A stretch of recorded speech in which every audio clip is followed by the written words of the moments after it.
This story comes from a book and movie entitled Heaven is for Real, written by Todd Burpo, Colton's father. On a family trip, 3-year-old Colton falls sick with aches and fever. For a short period of time, he seems to be getting better, but all of a sudden, he begins vomiting uncontrollably. The family rushes the boy to the hospital, where the doctors realize Colton has a ruptured appendix. And they whisk him away to the operating room, saying they'll do everything they can. In the waiting area, Colton's mother, Sonia, calls members of the church, asking them to activate a prayer circle. Colton's father, Todd, a Methodist minister, goes to the hospital chapel to pray by himself. Soon, Todd is yelling at God, saying he better not take his son away from him. The doctors say there were a couple of hours when the outcome was unclear, but Colton survives. Thankfully, in the days and weeks to follow, he goes on to a relatively quick and full recovery. Fast forward about 6 weeks after the surgery. The family is driving down the highway when Colton shares his memories of Daddy yelling at God in the chapel. This is jarring because Colton's parents believe nobody ever told Colton what happened when he was in surgery under full anesthesia. Todd, the father, pulls a car over in the Arby's parking lot and asks Colton how he knows these things. Colton answers, "That is when I came out of my body and was floating over you guys. Mommy was talking on the phone in one room and you were yelling at God in another." During the months after his brush with death, Colton describes in impressive detail how, while he was in heaven, which he is sure he was, he met his father's grandfather. Colton claims he met his own sister. This is the sister who died at birth, and Colton's parents claim they never told him about the pregnancy that ended in stillbirth, and they believe he had no other way of knowing. Colton has more stories about what happened during his operation. Many are consistent with the teachings of his church, such as he says he met Jesus who was riding a pony. I knew Hal would laugh at that line. I don't say it to be funny, but I see how it is to some. Here at our church this month, our spiritual theme is Source Beyond Ourselves. Now, I appreciate this phrase because I have come to increasingly think that terms like theist, agnostic, and atheist are labels which more often than not impede more than help in conversations about matters of ultimate importance. I find that people tend to check out fast and figure out which box or container is this conversation happening in. Does it or does it not pertain to me? So if you're doing that, I invite you to come back in. The phrase source beyond ourselves may bring a variety of concepts to you. For me, the phrase evokes spirit of life, energy, love. It evokes something holy. Earlier this month, the now Reverend Joan Javier Duval said, "The phrase evokes something that transcends our ordinary material existence, beyond our individual thoughts and whims." Many of us come to religious community because we are searching for some more connection with that source, which we call by many names. We want to be connected to something bigger, something more powerful and transcendent than our individual lives. So within this theme of Source Beyond Ourselves, I want to focus a bit on the topic of near-death experiences. You may believe that descriptions of near-death, like the one shared by Colton and his father Todd, who wrote the book about his son, are compelling. Or you may be highly skeptical and think that at best it's a misinterpretation Or you may think and feel something different. I don't know. According to Gallup poll, about 8 million Americans report having had some kind of near-death experience. 8 million.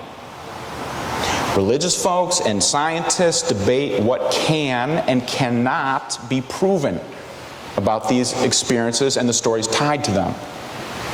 Many scientists explore how the act of the brain shutting down creates unique experience. Dr. Andrew Newberg is a neuroscientist and professor at our own Thomas Jefferson University and Hospital.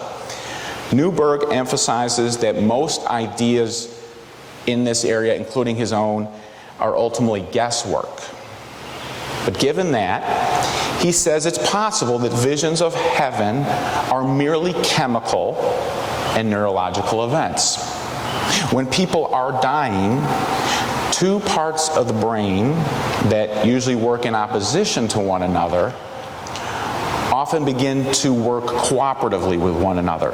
When the sympathetic and the parasympathetic systems work together, like they do during the dying process, they can give sensations of slowing down, being out of body, and seeing things vividly.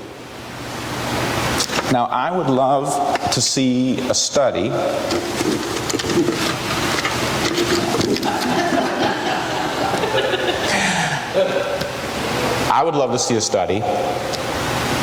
which breaks down the kind of experiences which are reported by people of different religious teachings or secular backgrounds. Specific cultural norms and religious teachings must affect these experiences. For example, Christians are more likely to see Jesus, they must be, just as they are more likely to see Jesus in a dream.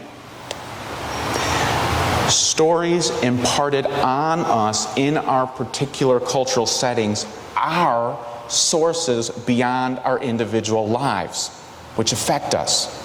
So it's also important to remember that we are players in passing along those stories and code words to others.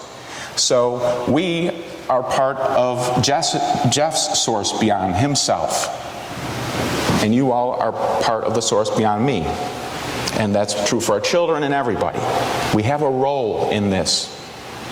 But that's not the only factor. Raymond Moody wrote one of the first popular books on near-death experiences in 1975 and went on to establish an international association devoted to building global understanding on the phenomenon. In 2013, Mr. Moody told CNN that for people who have had such experiences, conviction about an afterlife transcends the particulars of religion. He went on to say, I've heard the same things in the United States, China, India, Japan, and on, about meeting a being of complete love and compassion, seeing light brighter than light. People use the same language all over the world for decades about these experiences. Emily Williams Kelly is a psychologist who teaches at the University of Virginia. She has a degree from that school, and she also has degrees from Duke and Edinburgh universities. And she has a theory which many other scientists disagree with strongly. Dr. Kelly says consciousness exists even after normal brain function ceases. When asked if that means she thinks people really do go to another realm and science can prove it, she shrugs her shoulders and just says, studying near-death experiences should encourage us to be open to think that there may be a great deal more to mind and consciousness than we are certain of now.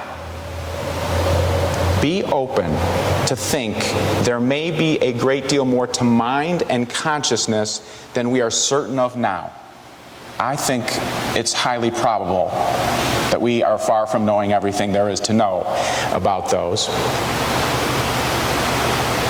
In many ways, this exploration harkens me back to the Unitarian minister and poet Ralph Waldo Emerson, who talked about an oversoul and an overmind that connects individuals collectively, as well as connects us with nature. Universalists proclaimed that heaven is real and everybody is going. An infinitely loving God would not send finite human beings to an infinite hell. If you ask me today, does heaven literally exist in an afterlife? I don't know. I don't know. You may know. And that's the beauty of one of the beauties of our faith tradition. We don't pretend that the clergy has all the answers. But I will tell you that I believe heaven is real. At the very least, it's real right here and right now. And it may be much more than I certainly can comprehend. We are called to be grateful for its manifestations and help make them available whenever possible to others. Standing in the Emersonian naturalist tradition, Tom Ott preached recently about connecting with sources beyond ourselves. A dedicated fisherman, Tom said, while on the water for the last 30-some years, 3 times I've had the blessing of coming upon the fluttering mating dance of butterflies. Hundreds in a spiraling column 6 feet high. I have sat down in gravel each time and marveled at the pale yellow color along the edges that deepened in intensity through the center of the column until almost golden. It seemed at once an abstract painting and, because it was alive, a vision of the life force. A vision of the life force. Tom could have been Emerson seeing the glories of the sunrise, or you or me talking about the blue jays or the azaleas. I share the following questions from our small group curriculum this month. From what source do you draw wisdom, inspiration, and strength? And when do you feel the need for such sources beyond yourself? I do not know what happened to Colton. I look to that story with love and wonder. I do know that he and his family feel connected to God and a love powerful enough to mend many broken hearts and save many souls. That's the same source parents of any sexual orientation, parents biologically or adoption, feel when they hold that baby wrapped in swaddling cloth and feel a love beyond belief. That's the love we feel for one another in this community and the connections that go in and out of this community out to the entire world. We are connected in so many ways. We cannot keep track. It's the source of life Tom feels with the vortex of butterflies. It's the compassion we feel for friends going through health problems or isolation or despair. It's the joy we feel when people show courage, skill, and grace. This source of light goes back at least 13 billion years to the Big Bang. It goes back almost 4 billion years to those first cells forming in the waters. Behold the miracle. Share the miracle.